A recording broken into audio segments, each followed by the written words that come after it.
its fellow ministers and elected officials, and therefore requests that the Minister of Defense and the Minister of Interior also stand before you all. Good. Question period will begin.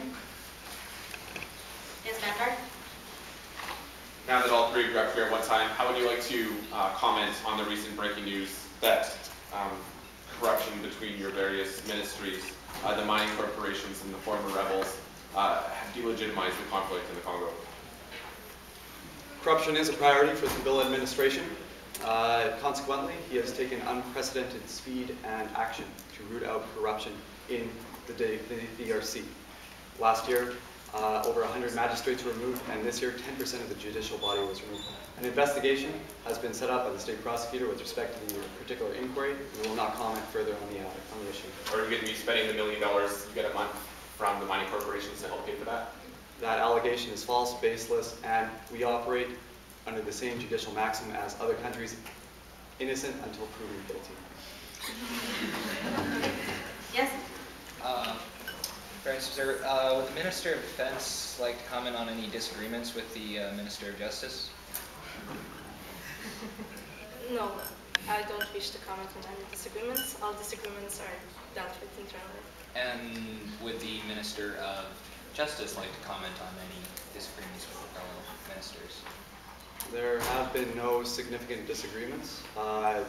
Opinions and interpretations do vary from minister to minister, but our overall policy of preserving and promoting peace and prosperity for all the Congolese and African continent stands in solidarity. Thank you. Nina? Nina, Croatian National News. A high-ranking Russian official suggested that there was no need and likely no possibility for any formal agreement with the DRC due to its extreme lack of any effective governance. Given that information and also the recent information regarding the construction and the formation of the consortium with the mandate to explore in the DRC, what is your response to the overall Russian potential involvement in the DRC? We disagree that there's lack of political will or political power to deal with the issue in the eastern provinces. Currently, the Ministry of Defense has launched an operation called Amani Leo against the remaining FDLR groups. We strongly believe that we will be successful in dissolving and demobilizing the armed group in this operation. And we also believe that all possible interventions into Congo should be agreed with our government. Is regarding Russian. If you please allow me to finish. Okay. All the interventions should be agreed by our government and be dealt with within the framework of the United Nations and MONUC. Thank you. So do you welcome Russian consortium? Russia is interested. Russia can talk to us about it. Will you welcome them or not? That is between me and Russia. Okay. Thank you, Vanguard.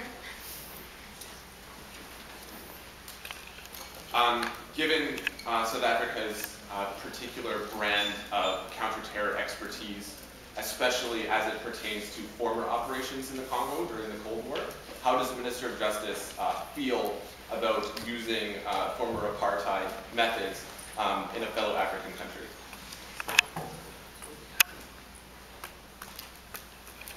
That question with respect to Special Operations Forces can best be answered by the elected official and voice of the military, the Minister of Defense. Thank you. We support South African efforts to try to train our military, also with respect to human rights protection. We also would like to make a claim that currently there are training programs in process with support of the US, the UK, and the EU, especially through the EUSAC mission, that deal with training within the military and trying to reassure that the human rights are going to be protected by our military. So the special forces that have been in force in the kibbutz have had the human rights sensitization campaign instilled in them when they've been invading with attack helicopters?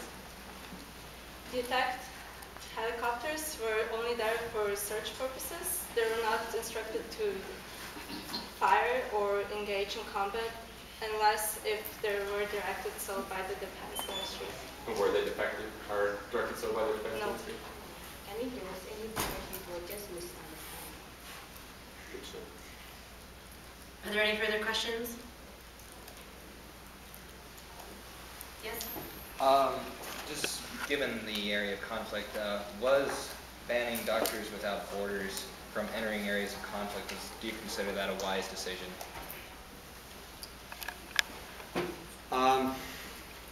The Democratic Republic of Congo did not ban the doctors from the area of conflict.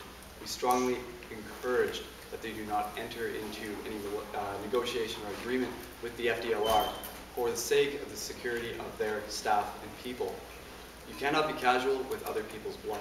It is an important lesson of history, and with these humanitarian organizations who are stretched to the limits in both human resources and medicinal supplies, we're worried that if they went into FDLR territory, we could not guarantee their security, and potentially some of their staff would be lost in the crossfire or from explosions in minefields.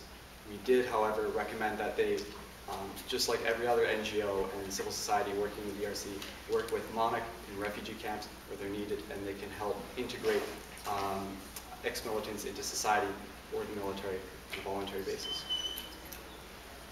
Thank you. That's all we have for today. Thank you very much, Ministers.